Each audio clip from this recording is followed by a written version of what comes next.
Hi, it's Daphne. Welcome back to my channel. Today, I want to talk to you about the 23 books I'm excited to read in 2023. Some of these books are continuations in series. A lot of them are like romance series that I've started. Others are books that some of my favorite booktubers have been raving about for a while, and I'm excited to finally get to them. And then others are books that I physically own that I'm like desperate to get to and I need to prioritize. Starting off, I want to read Heart Recaptured. This is the second book in the Hades Hangman series. I really want to read the third book as well, but I'm just going to count the second book for this. The third one will be a bonus if I get to, which I probably will because I'm most excited for the third one. This book is a dark romance surrounding a motorcycle club and these women that were involved in this cult. It does get very dark. A lot of these characters have been through a lot of trauma, and I'm really intrigued by the storylines going on. So I think at this point, I really just want to get up to the third book. I don't know if I'll continue after that. There are like maybe like 7 or 8. Like there's a lot of books in this series, but I've only ever heard people reading up to book 3. So that's all I'm concerned about right now. Then I want to read Elsie Silver's new book in the Chestnut Spring series, Powerless. This one, I believe, is a friends to lovers kind of story.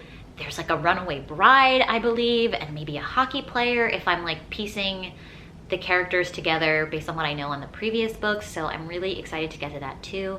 Heartless was like one of my all-time favorite books from 2022, and I'm very excited to continue on in the series. Then I want to read more Penelope Douglas. I read Punk 57 for the first time in 2022, so I'm excited to continue on with her work. I think I'm gonna pick up Birthday Girl first. It's a little, I don't know, like her books, the premises give me the ick a little bit, but like I had a good time with Punk 57, even though it gave me the ick for a while, like before I even tried it, just like the synopsis did. So I'm open to it, but I'm like hesitant at the same time. So I want to read that. And then the bonus book would be Credence by Penelope Douglas. Birthday Girl is about a young woman and her boyfriend. They are moving into the boyfriend's father's house. Apparently the boyfriend is not that great. He's kind of crappy. He doesn't treat her well, or he doesn't care about her. And she's attracted to the dad. And it's like their forbidden chemistry and romance thing going on while the three of them are all living in the same home. So forbidden romance for sure. I have a little bit of the ick, but I'm intrigued because I liked her writing. So we'll see if I like it or not. I want to continue another series. This one is a Wolf Shifter series. This would be the third book. It's called Carnal Secrets. For some reason, the male character doesn't want to accept their bond. Like apparently they have this mated bond, but he's like rejecting her and she's like heartbroken and she's like run away, and he does want to be with her, but something is keeping them apart, and I think he's gonna go after her and try to like make things right. I have a feeling he's like dying. Like maybe he has some kind of terminal illness. I don't know. I'm just speculating, but I had a really good time with the first book, Feral Sins, and the second book was also fun, but less fun than the first one. So I do want to continue just because I've enjoyed the world and see where it goes. All right, and then Sanctuary with Kings by Catherine Moon is coming out apparently in 2023. This is the third one in the Tempting Monsters series, where it's like a reverse harem with monsters, and I've been loving the series so far. So I will definitely be trying to get my hands on this. It will probably be on KU, so looking forward to it. Those are always a really fun time. And then I have a couple KU books that I've downloaded for a while based on some of my favorite romance booktubers recommendations. So one of them is Blide Side. I think this is like a football forbidden romance. And then I have Waking Olivia, which is another kind of sports romance. The main girl is a runner, and she's been like traumatized by something, I think, because she's like running in the middle of the night, like sleep running, and it's a romance between her and her coach.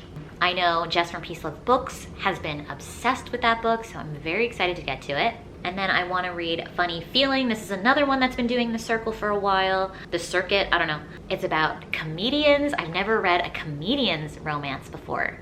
So hopefully it's like funny. It'd be really shocking if it like wasn't even funny. So excited to get to that, and I love the cover. I think the cover is beautiful. Another one that Jess and like that group of girls has been talking a lot about is The Words. This one is a chunky book, like it might be like over 500 pages, but they all say like it's worth the payoff. Like you need all that time to experience their relationship and their history and their trauma and all this stuff. So I'm intrigued. I believe it is about like a rock star, and he is having problems with like partying too hard, so they kind of need to get him like a babysitter kind of thing. So they ask like his ex to do it because they know she hates his guts and she won't like hook up with him because he's been hooking up with all the other people that are supposed to be like watching him and making sure he's not getting into trouble. But me, I'm like, wouldn't an easy solution be to like get like a big buff man? Like if the rock star guy is straight, he wouldn't sleep with a dude. I don't know. They're like, oh yeah, let's just get an attractive woman that he has a history with, but she hates him, they won't hook up. Like, the logic behind that is not really there, but apparently the story is really good, so I'm intrigued and I want to pick it up, and I've already downloaded it, so I'm sure I'll get to it. And then another one is A Love Letter to Whiskey. I think this is by Candy Steinert. I listened to her live show with the Love Librarian and Peace Love Books, and that squad again, and I was really interested by what she had to say. I haven't read any of her books, so this one is one that she was raving about, and I'm intrigued. And apparently it's supposed to be very heartfelt. I think it's about maybe a soldier. I don't know that much, but it's on my list. I want to continue reading Mariana Zapata, so I've picked Under Locke. This is just a synopsis that I'm the most interested in. I think it has to do with like a motorcycle group and this BA hero and this girl that's like in love with him or something. I don't know all the details. Again, they might have a shared past. I think he's much older than her. It's gonna be slow burn because it's Mariana Zapata. Everybody is obsessed with Mariana Zapata. I've had a pretty good time with her. I feel like her books are really compelling because you're like, I wanna see the romance. So like gets you really far to the end. And hopefully the plot is interesting, because if the plot isn't interesting and you're spending like 90% of it as just like women's fiction plot with like sprinkling of like romance in it, it won't be fun. But like most of the time her plots are pretty interesting when it comes to the women's fiction aspect of it. Then I'm desperate to read a Catherine Cowles book. I'm gonna start with Tattered Stars. This is like maybe like a 4-book series. Again, Jess has been raving about this series, screaming from the rooftops that she's obsessed with it. So I'm listening to the call and I'm ready to pick up some Catherine Cowles. I believe this is about a girl that was kidnapped by this family's father, and it's like that family getting over or like having to deal with the fact that their father did that, about this girl having to like move on from that trauma, and the romances within that circle of people and how their lives hit each other. Again, I feel like it's going to be heartfelt, dramatic. I think there's also maybe like other thriller aspects into it, suspenseful aspects into it, and I hope I love it. So I'm very excited to read a Catherine Cowles for the first time in 2023. So moving into the books that I physically own, the first one I have is Things We Never Got Over.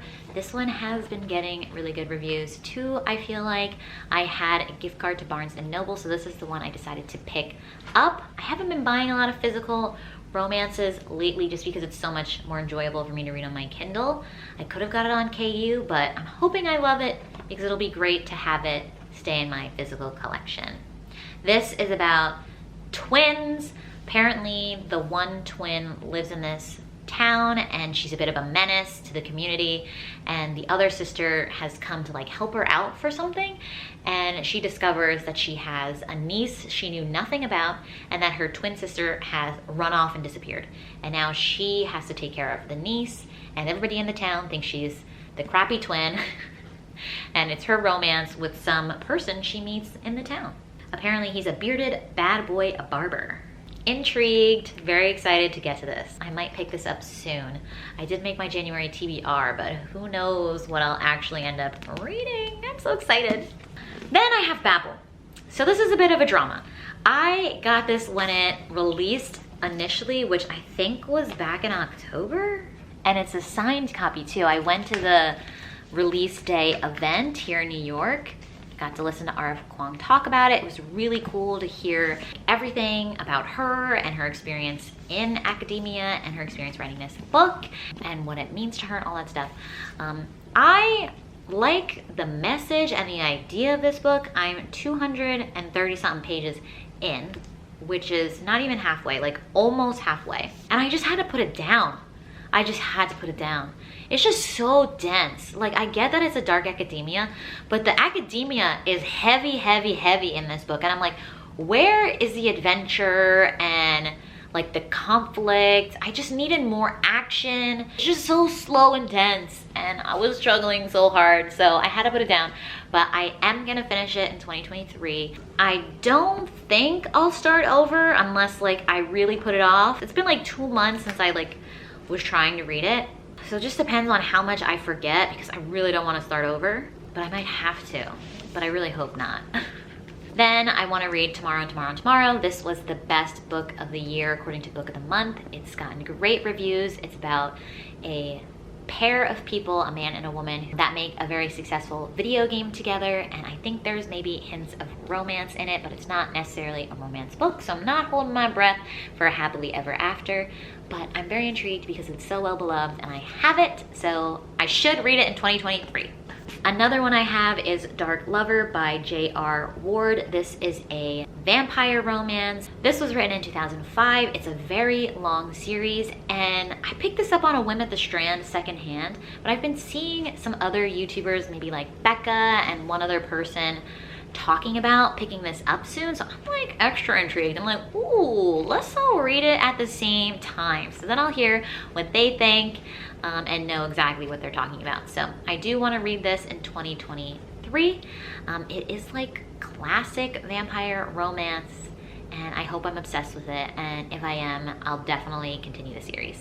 This next one, I did jump on the bandwagon of getting it. I was really, really interested, and I'm still very, very interested. I just didn't read it as fast as everybody else did to like be on trend with like talking about it, but I still really am excited about reading it in 2023, and that is I'm Glad My Mom Died by Jeanette McCurdy. I really loved iCarly growing up, and I was always curious why Jeanette kind of like disappeared out of the media that I was at least consuming. So when I saw this and heard about it, I was like, oh my gosh, I would love to know her story and what happened in Hollywood and her experience apparently with her mom. I did hear rumors about like the eating disorder stuff before this book came out, but it'll be really eye-opening to like see everything from her perspective, and I just want to know and support her, and I'm very excited to get to this. Maybe I'll even listen to the audio. I think I've heard the audio is really good. Then I want to read The Dragon Republic. I really want to reread The Poppy War, get to this one, Dragon Republic, and then move on to Burning God, all in 2023, but I'm just gonna put this singular one on my list. This is a story about a young woman that went to like a military school. There's fantasy. She's like using shamanistic magic, and she's connected to this like fire god, and there's a war breaking out. It's related to, I believe, like China and Japan in that history, but these countries in the story are made up, but it's like based on things that had happened in real life, and it does get quite dark and gruesome. So I know people sometimes don't like that, but my heart was ripped out from book one.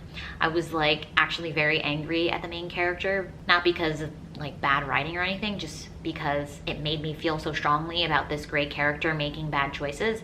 I am a little scared, but I know this is a beloved series, and I'm excited to find out what happens in Rin's story. Similarly to the Poppy War series, I do want to get to the Jade City series as well. I would love to binge all 3 books, Jade City, Jade War, and Jade Legacy. I don't know if I'm capable of binging that many series in 1 year, especially non-romance focused series, like strictly fantasy series.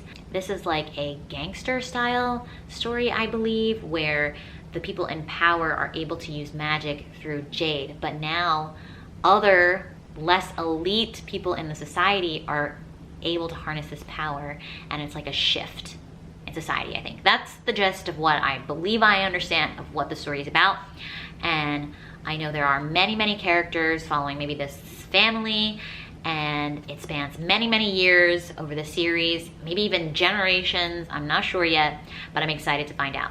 I know people are so obsessed with this series, and I'm very excited to be in the know and be in the fandom.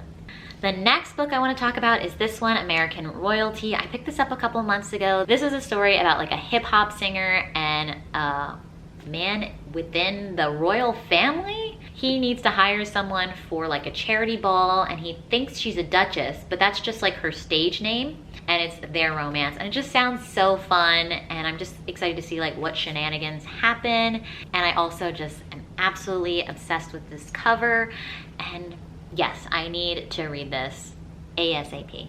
This next one I actually put on a December TBR, but I didn't have time to get to it. It's quite chunky, and it is The Devil in the Dark Water by Stuart Turton. He is the author of 7.5 Deaths of Evelyn Hardcastle, so I'm very hyped to get to it. It's a mystery that takes place on a boat. There's maybe magical things happening where something is killing off the passengers, and this detective and his assistant have to figure out what's going on to save everyone. I just had such a great time with his other book. I'm very excited to get to this. I just gotta make sure I keep my expectations reasonable. I don't wanna have them too high and then be disappointed, so I can truly enjoy it and not be biased because of my other experience. Honestly, I think when I have no expectations going into a book, I love it way more than when I go into a book expecting to love it. So we just rein it in. And then shifting focus to the last two books, I have two nonfiction books. I've started both of them, but I need to finish them. It's one of my goals in 2023 to actually finish the nonfiction books I start. So the first one is 400 Souls. This is a collection of works about the history of African Americans starting in 1619 all the way up to 2019 when this book was published. It's edited by Ibram X. Kendi. I follow him on Instagram too. I got about 60 something pages in the first go through, and then I put it down for months. I think I picked this up in 2020. And then it looked like I tried to start over again. I really want to annotate this and like sit down and like properly, consistently read chapters from it throughout the year so I can complete it in 2023. At least 2024, come on. I need to get it done. It's been too long. I'm so lazy when it comes to reading nonfiction because mainly I read for fun, and nonfiction is mostly just educational, and I'm not getting as many dopamine hits. I'm just kind of being sad because I'm like, wow. But it's good. It's really good to know. And I read Cast this past year, and I really appreciated it and thought it was an amazing work and very informative and eye-opening and just put in a way that's really easily consumable. And it also gives you good ammunition for when people question you. You need to prove things to them. But anyway, I definitely want to read this. And then the last book on this list for 2023 is How to Win Friends and Influence People by Dale Carnegie. I started this, I'm maybe like 3 or 4 chapters in. And I again want to annotate this as well. This is just a good way to like hone your social skills and make sure you're making good impressions on people. I really want to work on that and work on having lasting relationships with people and get better at networking at work and things like that. So I know I could take a lot away from this. My partner Chase read this and he said it was actually really good. He is the most successful social person I know, so I'm definitely inspired by him and I want to hone my skills myself. So I need to finish this and stop putting it off. Those are the 23 books I'm excited to get to in 2023. Obviously, I have endless books on my TBR, but these are the 23 books I'm gonna prioritize in 2023, and then we'll come back and see how I did. So wish me luck. If you enjoyed this video, please give it a thumbs up and subscribe down below if you haven't already, and I'll catch you in another video. Bye!